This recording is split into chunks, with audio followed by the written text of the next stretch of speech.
విష్ణు విజయవాడలోని ఓ crime reporter. నిత్యం news వెనక క్రైమ్ కదలికలు గమనించే ఇతను జీవితంలో ప్రేమ అనే పదాన్ని పూర్తిగా మరిచిపోయాడు.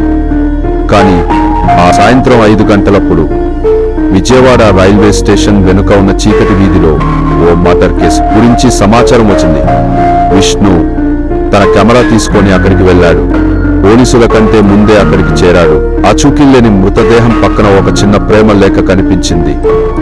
నా హృదయం మీకే, కానీ నిజాలు నన్ను వెంబడిస్తున్నాయి. యువత అనే వాక్యం. విష్ణు ఆశ్చర్యపోయాడు.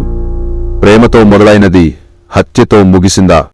అతను చూసినది ఒక కళ్ళజోడు వేసుకున్న అమ్మాయి ఎదురుగా నిలబడి ఉంది.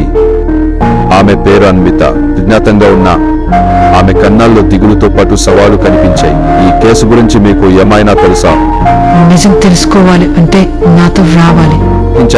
కాదు, ఆమె చూపుల్లో ఏదో శక్తి ఉండి ఉంటుంది. వారు కలిసి నైట్లో ఆ వీధుల మధ్య తిరిగారు. అన్విత నిజాన్ని వివరించింది. హత్య జరిగిన వ్యక్తి ఆమె మాజీ ప్రేమికుడు, కానీ ఆమె చంపలేదని చెప్పింది. తనను ఒక క్రైమ్ రాకెట్లో ఉన్నాడని బయట పెట్టబోతుండగా ఎవరైనా చంపాలని అనుమానం. విష్ణు ఆలోచించాడు, ఇది ప్రేమ కథ లేక క్రైమ్ డ్రామా, రెండు కలిసిపోయిన కథ. వారు ఆ రాత్రి గడిపినది మిస్టరీ ఛేదించే ప్రయత్నంలో కాదు, ఇద్దరి హృదయాలు కలిసే ప్రయాణం. ప్రేమ అభివృద్ధి అయినా మర్డర్ మిస్టరీ ఇంకా మిగిలింది.